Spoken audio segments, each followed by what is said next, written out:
Hi friends, ভিডিওটা আমি মাঝখান থেকে শুরু করছি, একটু শুরু থেকে শুরু করা উচিত ছিল। যাই হোক, আজকে একটু অন্যরকমভাবে চিকেনটা রান্না করব। তো তেলের মধ্যে আমি একটু কালো জিরা দিয়েছি, আর একটু টমেটো আর ক্যাপসিকাম দিয়েছি। এবার দেবো কুচিয়ে রাখা পেঁয়াজ।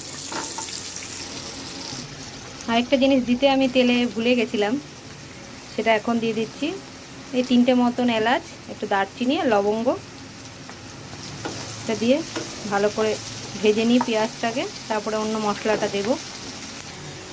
আর এখানে মশলাটা আমি আগেই তৈরি করে ফেলেছি, সরি তোমাদের দেখাইনি কি কি দিয়েছি, তা বলেই দিই। এর মধ্যে দিয়েছি সাদা সর্ষে, কালো সর্ষে, আদা, রসুন আর হচ্ছে লঙ্কা। যে যেমন ঝাল খাও সেই পরিমাণ অনুসারে লঙ্কা দেবে। এই পেস্টটা আমি এখন এটার মধ্যে দিয়ে দেব। এরপর দেব স্বাদ মতো নুন,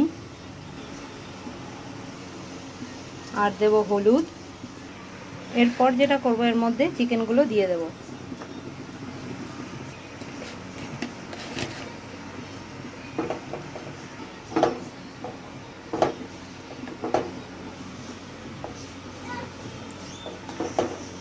আর এটা একটু হালকা একটু হতে থাকুক, ততক্ষণ আমি নারকেলটা পেস্ট করে নিই।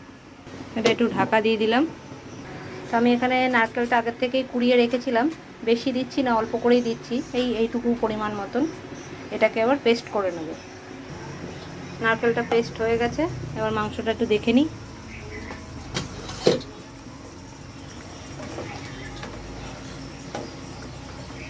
হালকা একটু হয়েছে। এবার এর মধ্যে নারকেলের পেস্টটা দিয়ে দেব।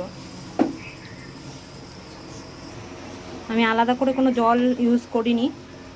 এটার থেকে যেই চিকেন থেকে যেইটুকু জল বেরিয়েছে, সেই জলে এটা সেদ্ধ হয়ে যাবে। এবার এর মধ্যে আমি একটু কাঁচা সরষের তেল দিয়ে দিচ্ছি, যাতে ঘ্রাণটা সুন্দর আসে।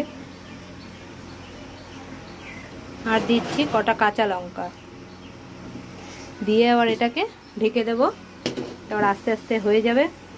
ফ্লেমটা লো করে দিয়েছি, ওইটা আস্তে আস্তে হতে যতক্ষণ লাগবে ততক্ষণ বাদবাকি কাজগুলো সেরে নিই। তোমরা এইভাবে একবার ট্রাই করে দেখতে পারো, খেতে খুব ভালো লাগে। তবে এটা অনেকে টিফিন বাটিতে করে টিফিন বাটিতে করে এগুলো সব মাখিয়ে একবারে দিয়ে দেয়। তো আমি আজকে কড়াইতে করছি, টিফিন বাটিতে করছি না, ওটার জন্যেই। যাই হোক, যে যেইভাবে ভালো লাগে তার সেইভাবে রান্না করো। আসছি নেক্সট ভিডিওতে। কেমন হলো খেতে সেটা পরের ভিডিওতে